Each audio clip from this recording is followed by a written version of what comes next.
कोलकाता के lake town इलाके में स्थित जया सिनेमा में भीषण आग लग गई। बीती रात इस सिनेमा घर में आग लगी। सिनेमा हॉल बंद होने के कारण किसी के हताहत होने की खबर नहीं है। इलाके के लोगों ने बताया कि रात 9:15 पर सिनेमा घर से धुआं उठता देखा गया।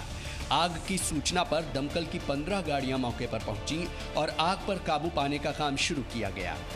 दमकल विभाग ने भी कहा कि रात 9:15 बजे उनको सिनेमा घर से धुआं उठने की सूचना मिली। गाड़ियों के पहुंचने के पहले ही आग काफी भड़क चुकी थी। दमकल के अधिकारियों ने कहा कि अभी तक आग लगने के पीछे की वजह का पता नहीं चल पाया है। घटना के समय भीतर मौजूद 2 लोग घायल हो गए। हमने उन्हें बाहर निकाल लिया है। उन्होंने बताया कि आग लगने के बाद इलाके में बिजली की आपूर्ति रोक दी गई। वहीं राज्य के अग्निशमन मंत्री सुजीत बोसे ने कहा कि इलाके में कुछ लोगों द्वारा खाना पकाने के कारण यह आग लगी। प्रयागराज में चलती ट्रेन से उतरने के क्रम में एक यात्री फिसल गया। देखिए पूरी खबर 1 मिनट में।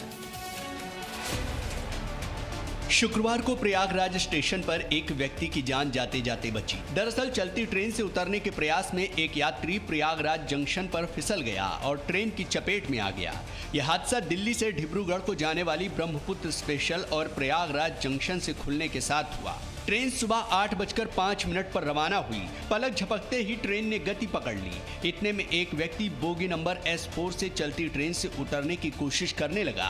उसका संतुलन बिगड़ा और ट्रेन की चपेट में आ गया। उसका पैर प्लेटफॉर्म और ट्रेन के बीच में रगड़ने लगा। तभी वहां खड़े रेलवे सुरक्षा बल के जवान दिनेश कुमार राय ने उसे पकड़कर खींच लिया और उसकी जान बचाई। रेल मंत्री पीयूष गोयल ने RPF जवान की तारीफ में ट्वीट किया। प्रयागराज स्टेशन पर चलती ट्रेन से उतरने का प्रयास कर रहे यात्री की जान RPF जवान की सतर्कता ने बचाई। चलती ट्रेन से उतरने का प्रयास जानलेवा साबित हो सकता है। आपका ऐसा व्यवहार आपके परिवार के लिए दुख का बड़ा कारण बन सकता है। नियमों का पालन करें और सुरक्षित रहें। पाकिस्तान की सीमा पर तैनाती के लिए एक खास तरह का पुल सेना में शामिल किया गया। भारतीय सेना को शुक्रवार को एक खास तरह का पुल मिल गया, जिसका इंतजार सेना को काफी दिनों से था। 10 मीटर के ब्रिजिंग सिस्टम को सेनाध्यक्ष जनरल MM नरवणे ने सेना में शामिल किया। इस मौके पर DRDO प्रमुख डॉक्टर G सतीश रेड्डी भी मौजूद रहे। इस पुल को भारतीय सेना के सैनिक 6-7 मिनट में लगा लेते हैं। इस ब्रिजिंग सिस्टम की डिजाइन DRDO ने तैयार की है। भारतीय सेना ऐसे 100 सिस्टम खरीद रही है। इस पुल का वजन 5.5 टन है, जो कुल 70 टन का वजन उठा सकता है। भारतीय सेना की बख्तरबंद गाड़ी का वजन 14 टन और सबसे भारी टैंक का वजन भी 60 टन के करीब होता है। यानी इस पुल से सेना की जरूरत का हर हथियार या उपकरण निकल सकता है। यह शॉर्ट स्पैन ब्रिजिंग सिस्टम छोटी नदियों और नहरों जैसी भौगोलिक बाधाओं से सेना की मददगार साबित होगा। यह ब्रिजिंग सिस्टम खासतौर पर पाकिस्तान की सीमा पर बहुत काम आएगा, जहां कम चौड़ी नदियों, नालों और नहरों को पार करना होता है। चेन्नई एयरपोर्ट पर पार्सल में कई जिंदा स्पाइडर मिलने से हड़कंप मच गया। इन स्पाइडर्स को देखकर आप डरिए नहीं, क्योंकि ये बहुत छोटे छोटे हैं। लेकिन ये कहां से आए, ये जानना भी हैरत पैदा करता है। दरअसल ये स्पाइडर्स चेन्नई एयरपोर्ट पर उस समय मिले जब कस्टम अधिकारी एक पार्सल को चेक करने के दौरान उसमें मिले कई जिंदा स्पाइडरों को देखा। इन सभी जिंदा स्पाइडरों को पोलैंड से तमिलनाडु में रहने वाले एक शख्स के नाम पर भेजा गया था। जब पार्सल को खोला गया तो उसमें एक थर्मोकोल का डिब्बा था, जिसमें फॉयल, पॉलीथीन और कपास में लिपटे प्लास्टिक की 107 छोटी शीशियां मिली। जांच करने पर हर शीशी के अंदर जिंदा मकड़ियां मिली। बाद में एयरपोर्ट अधिकारियों ने वाइल्ड लाइफ कंट्रोल ब्यूरो के वैज्ञानिकों को इनकी पहचान के लिए बुलाया। जांच में पाया गया कि ऐसे स्पाइडर्स दक्षिण मध्य अमेरिका और मैक्सिको में पाए जाते हैं। अब इन स्पाइडर्स के पार्सल को वापस पोलैंड भेजने के लिए डाक अधिकारियों को सौंप दिया गया। लेकिन ये पता नहीं चल पाया है कि जिस व्यक्ति के नाम पर ये स्पाइडर्स वाला पार्सल आया था, उसने इसे क्यों मंगवाया था। देहरादून में आज दोपहर 3 बजे बीजेपी विधायक दल की बैठक होगी, जिसमें नए मुख्यमंत्री का चयन होगा। उत्तराखंड में तीरथ सरकार 4 महीने भी नहीं चल पाई। महज 115 दिन बाद उत्तराखंड के मुख्यमंत्री तीरथ सिंह रावत की विदाई हो गई। शुक्रवार की रात करीब 11:15 बजे मुख्यमंत्री तीरथ सिंह रावत ने राज्यपाल बेबी रानी मौर्य को अपना इस्तीफा सौंप दिया। आज दोपहर 3 बजे विधायक दल की बैठक होगी, जिसमें नए मुख्यमंत्री का चयन होगा। कहा जा रहा है कि तीरथ सिंह रावत को सीएम बनने के 6 महीने के अंदर विधानसभा का सदस्य बनना था, लेकिन विधानसभा चुनाव में 1 वर्ष से कम समय होने की वजह से उपचुनाव संभव नहीं है। हालांकि सूत्रों के मुताबिक तीरथ सिंह रावत को बेहतर परफॉर्मेंस नहीं देने के कारण उन्हें हटाया गया। अगले साल होने वाले विधानसभा चुनाव को लेकर पार्टी कोई रिस्क नहीं लेना चाहती। फिलहाल आज होने वाली विधायक दल की बैठक में नया नाम आ जाएगा। सूत्रों के मुताबिक बीजेपी नेता धन सिंह रावत और पुष्कर धामी का नाम सीएम की रेस में सबसे आगे है। केंद्रीय मंत्री नरेंद्र सिंह तोमर को उत्तराखंड का पर्यवेक्षक बनाया गया है। पश्चिम बंगाल विधानसभा में राज्यपाल के अभिभाषण के दौरान भारी हंगामा हो गया।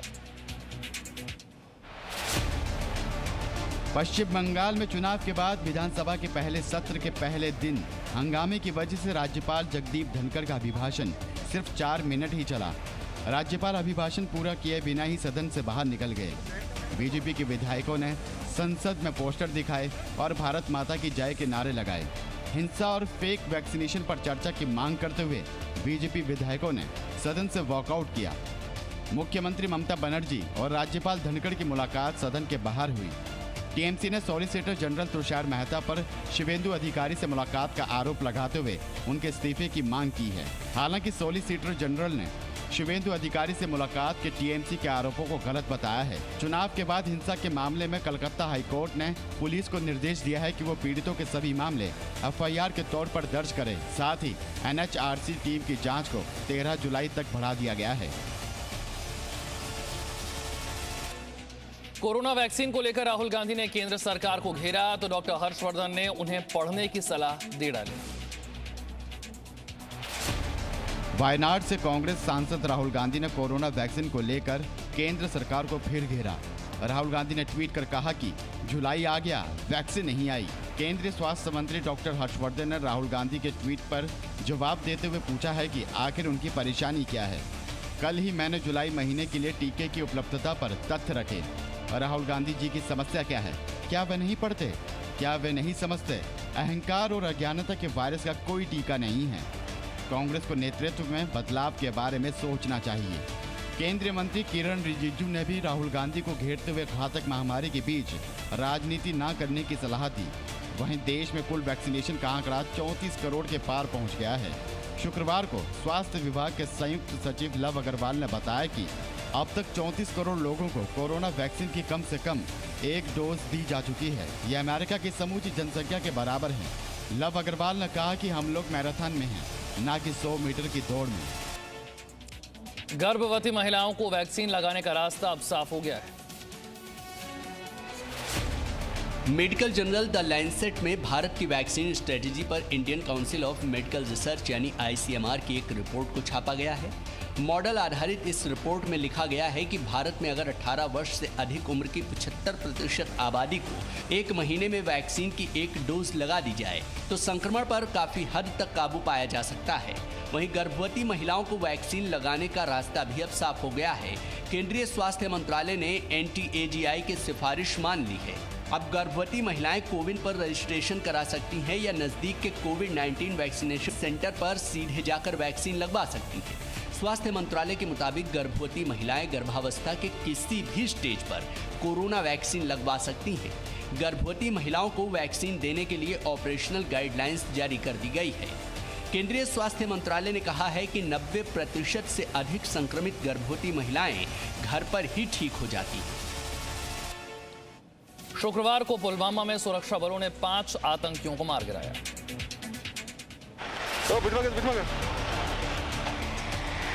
पुलवामा में शुक्रवार को हुए एनकाउंटर में 5 आतंकवादियों को सुरक्षा बलों ने ढेर किया। हालांकि इस दौरान एक जवान भी शहीद हो गया। पुलवामा के राजपोरा में सुरक्षा बलों और आतंकवादियों के बीच गुरुवार रात से मुठभेड़ चल रही थी।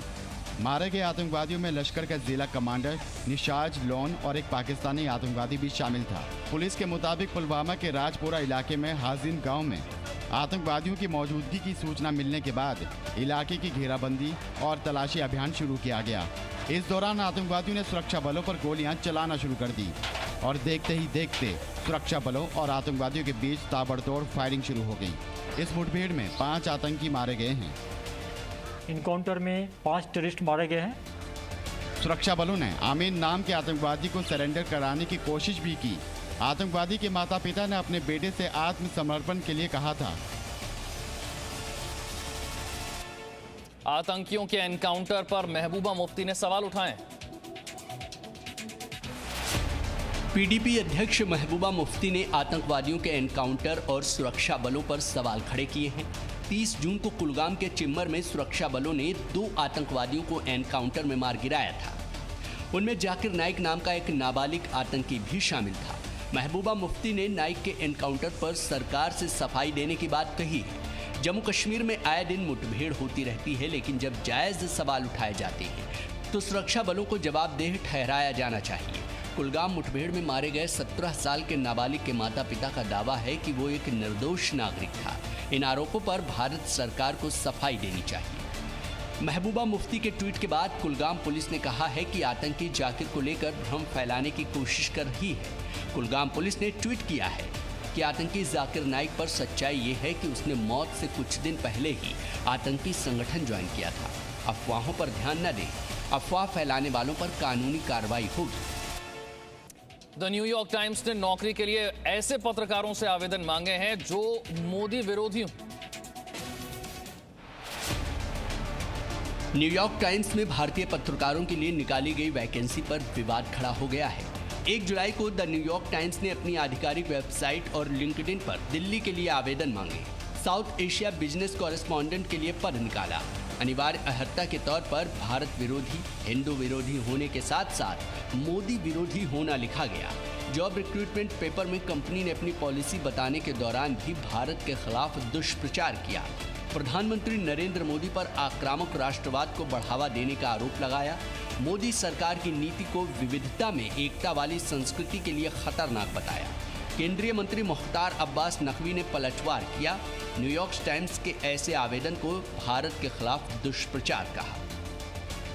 देखिए, ये जो मोदी बैशिंग ब्रिगेड है, ये भारत बैशिंग ब्रिगेड का स्वरूप पहले ही ले चुकी है और दुनिया को गुमराह करने की कोशिश करो तो ये तो कोई बहुत स्वाभाविक चीज़ है जो हो रहा है। लगातार बारिश से बिहार से लेकर असम और मेघालय तक हाहाकार है। मेघालय और असम में लगातार हो रही बारिश की वजह से बाढ़ जैसे हालात हैं। तस्वीर है मेघालय के दिमापारा की, जहां ब्रह्मपुत्र के बढ़ते जल स्तर के कारण नदी पर बना लकड़ी का पुल देखते देखते बह गया। मेघालय में 2 दिनों से हो रही तेज बारिश के कारण आसपास के इलाकों में काफी पानी भर गया है। सड़क पुल सब पानी में डूब गए हैं, जिसकी वजह से लोगों को काफी परेशानी हो रही है। बिहार में भी बारिश की वजह से बाढ़ जैसे हालात हैं। तस्वीरें हैं बिहार के बेतिया की, जहां पानी के तेज बहाव के साथ मिट्टी का कटान होता है और देखते ही देखते पेड़ पानी में बह जाता है। पूर्वी चंपारण में भी बाढ़ के कारण कई सड़कें टूट गई हैं, जिसकी वजह से कई गांवों का संपर्क टूट गया है, तो कहीं नदियों का पानी लोगों के घरों में भर जा रहा है, जिसकी वजह से लोगों को काफी परेशानी का सामना करना पड़ रहा है। Presenting B News app, available on Google Play and App Store. Download it now.